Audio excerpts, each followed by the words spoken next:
in mental health, in youth, obesity rates 20-30%, 20% of our children on a prescription drug, 60-70% of adults on a prescription drug. We can do better than this. And it does start with the farmer. It starts with soil health. And I just want you to know that our farmers are so committed to this as well. And so many of them are already doing great things. They're making the soil healthier. They're using less pesticides. They're doing all the right things. It's going to take a little bit more effort and time to get everybody with those practices. The American farmer and rancher were the original environmentalists, the original conservationists, and they'll be right here working beside us, and we appreciate your support of them as well. Thank you, Roger. Great. Thank you. So I think I'll close by just saying that something happened a week ago that was very, very important, profound, but very important in so many ways. For years, I noticed that other countries paid much less for drugs and pharmaceuticals than we did. But I don't mean 2% less or 10%, which would be good, but I don't mean 20 or 25 or 30%. I mean, sometimes we paid 10 times more, 12 times more, 13 times more than other countries, where people from our country would be seen going into Mexico and seen going into other countries, leaving on trips and bringing their drugs home because they'd get in London, they'd be able to buy a drug for 1/10 the price of what it costs in New York City. And I watched this, and I watched it during my term, and I didn't like it. I didn't like it, and it's a very complex system, but, you know, we're smart also, maybe much smarter than they are, and at some point we had to figure out, and I heard it was the middleman. Nobody told me who the middleman was. Nobody knew who the middleman was. Nobody ever heard. All I heard is the middleman. I said, they've got to be the richest people in the world, whoever they are. We don't even know if there is a middleman. All I know is that the drugs were 10 times higher and sometimes more than that. And I really got into it over the last year, and I figured the whole system out. And for various and sundry reasons, the United States of America was being screwed, and we were being taken advantage of and being laughed at for years and years. And I said, it's not going to happen anymore. A gentleman, the head of Eli Lilly, who's great. He really is. He's great. He's done a fantastic job, and others also of the companies. And I'd have it out with him. I had debates with him, actually, and pretty much it was a debate that was impossible to lose. You had to be a real bad debater to lose that debate, because they couldn't justify it. They tried to say, well, you know, we pay for research and development, and the United States has agreed to pay for 100%. I said, why? Why are we paying? And by the way, that wasn't even the number, because it's still way too high for research and development. But you have other countries that are a lot more vicious than us in terms of their representatives. And they'd set a price for a drug, and they'd say, tell the United States to pay for the rest. We were subsidizing the whole world. And I said, we're not going to do that anymore. We've been a laughing stock for so many years. The last 4 years, we've been a laughing stock. I said it. We were a laughing stock, and now we're the most respected, and we're the hottest country in the world. We're going to remain that way. We're going to do that with drug costs, too. And so I said, I'm going to do something that's a very unpopular thing to do with a small number of people, mainly the people that own the drug companies and others. And I'm not even blaming them. They were able to get away with it. But it was really other nations that took advantage of us, because the drug companies were under their thumb. And they would say, this is what I'm going to pay. And the European Union was right at the top of the list. Let me tell you, we're going to pay $20 for this, and we're not going to pay any more. And America would pay $240 for the same thing that they're paying $20. They said, tell America to pay for the rest. And for years, they went along aimlessly, and they did it. And I started making changes, and I'll never forget the end of my first term, which was very successful. We had the best stock market ever. We had the best economy ever of any president. We went up 88% in the stock market, as an example, and I think 100% in one of the other indices. And we had, we're doing well, but this whole thing with the drug costs always bothered me. And I started really studying it, and it's very complicated stuff. And I said, you know what? We are paying so much more, and I demanded favored nations. We're the biggest buyer, we're the best buyer, we're the most solid buyer, we're the one that paid for all of the research and development. And I said, we're going to do something that's earth-shattering. So at the end of my first term, I was so proud because it's the first time in 28 years that any president reduced drug prices during the course of 4 years. And you know what the number was? 1/4 of 1%. But it was down 1/4. Think of it, 1/4 of 1%. Very little. Essentially, they remained the same. But I wanted to get it down, and I'm so proud. I thought I was the greatest guy in the world. I took it down 1%, and I had news conferences. I was bragging. I'm the only one that did it 28 years. And then I said, that's not very much, because we were still paying so much more. And I decided I've got to break the system. And it's the most powerful lobby in the world, the drug company. The most powerful they are, the most powerful. And I'm not saying bad, good, I'm not saying anything, but they have tremendous power over the Senate, over the House, over the governors, over everybody. And they spend money, billions and billions of dollars. And I said, I don't care. I have to do what's right. And I declared a favored nations, most favored nations, where the United States from now on is going to pay the exact same price as the lowest price anywhere in the world. In other words, if you take...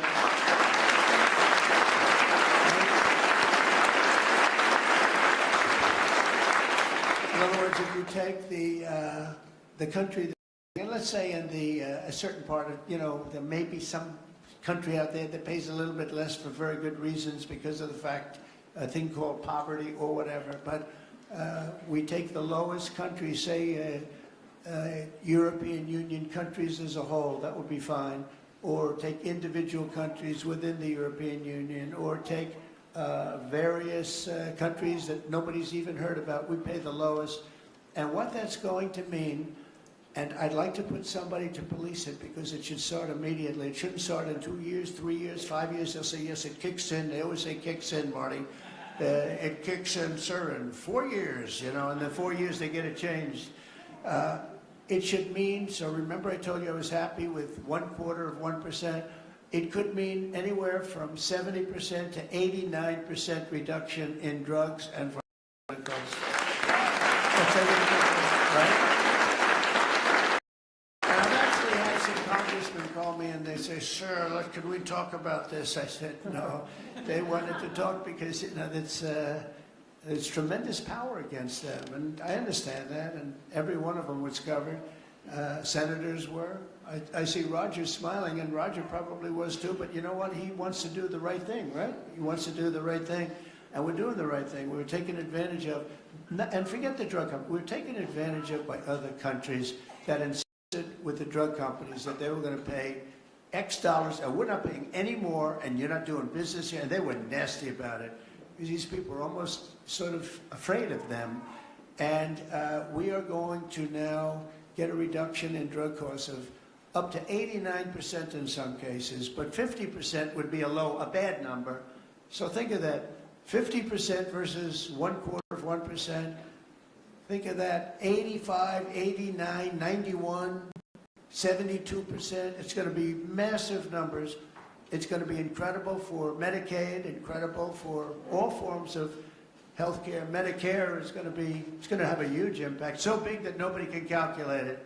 I mean, this thing could drop by 25, 30%. The drugs are a very big part of it, right? So very big part.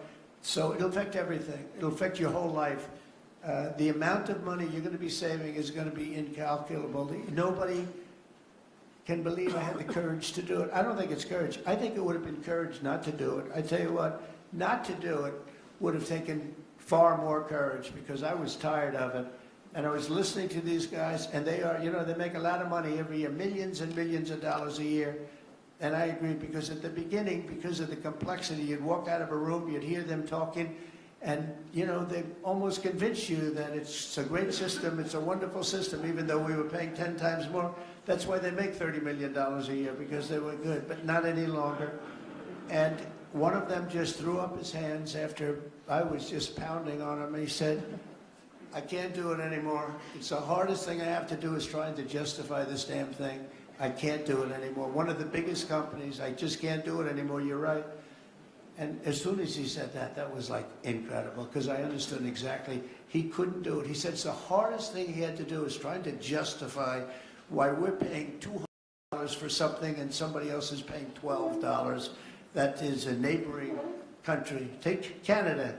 I mean, people go up to Canada to shop because the prices are so much less, and it's not going to happen anymore. So we're going to take the lowest country anywhere in the world, and that's what we're going to be paying, and we'll be saving from 50 to 89%. And these are big, these are tremendous numbers. It's not going to be anything where we're paying 10 times more than somebody else. And one thing that is very important, it's got to be implemented. It's done. I've done the order. It's done. But we have to get somebody that's got a lot of strength and a lot of power, because you have to implement it, because these countries are going to go down fighting. They don't want this to happen because they're going to go up. Now, there are many more people involved in the world than there are here. So they'll go up a little bit, maybe 15, 20%, and we're going to go down 60, 70, or 80%. But they will fight the drug companies. The drug companies are very worried that they're going to fight, and that's okay. If they fight, we'll just say, that's okay. We are not going to let you sell any more cars into the United States, or we're not going to let you sell any more wine or liquor or alcohol or something that's actually much more important to them than the drugs. And we're going to be able to force that issue if we need to. They should do it. We're basically equalizing. They should do it. And, you know, the drug companies should do just as well. This shouldn't be a hit or I don't think it will be. It's basically, it's going to be the same amount of money, but it's going to be redistributed. And it's going to be redistributed, so they're going to pay a little bit more, and we're going to pay a lot less. A little bit more because there's so many more. So, you know, it's a bigger number. And so, Robbie, I'd like to ask you and Dr. Oz and Marty, perhaps, and Jay, and maybe representing the world's politicians, I can ask Roger, who's so great with this whole subject, if you would, very, very tough and very, very, very powerful in a sense. It's not easy. You know, you're going to have to get this done. The drug companies are going to say, well, they won't do it. And maybe they won't. And if they don't do it, we're going to not do business with that country or those countries. But we're going to have to be very tough until it's totally stabilized and equalized. And Oz, I mean, I see your eyes are gleaming because you've been talking about this for a long time, but you've never had anyone willing to do it. But I'm willing to do it. And I think it's going to go down as one of the most important things we've ever done, because drug costs are going down. Think of it. Then every year for 21 years, the costs have gone up. And now they're going down maybe by 85, 89. I'm telling you, 89% in 2 instances, 89% cut. Nobody's ever seen anything like it. So I'd like to ask Oz in particular, because you and I know each other. He's a very tough hombre, this one. He's tough as hell. And so if you can lead the group, and it's not going to be easy. You're going to have to get in and you're going to have to fight. If you do it, you can have, within a period of weeks, you can have drug costs that drop like a rock, okay? So you, as a group, I have great confidence, and if you don't do it, I am firing every single one. Good luck, guys. All right? Can you handle it?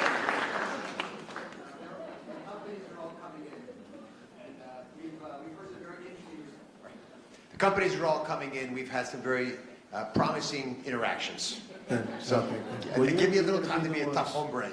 You'll do a great job. I have no doubt about it. Thank you very much. Any help, I will be there to help you, okay? Well, you mentioned something that has not been discussed in the past. People have talked about drug prices in a silo and in isolation. But when you start going to the countries where they give discounts to because they're getting beaten up there, and you support these companies, they see a huge upside potential, and even greater than the numbers you mentioned. Right. They're able to charge more than what they would historically have been tolerant of if they have the support of the U.S. government and you. And Secretary Kennedy is aware of all these discussions. Well, they were artificially low and artificially high. We were artificially high. They were artificially low. We're not going to let that. And I think you're going to be able to handle it pretty easily. But speed is very important, because we can do this immediately. This doesn't take 2 years, 3 years. It doesn't take. So do the best you can. Thank you very much. Thank you, everybody.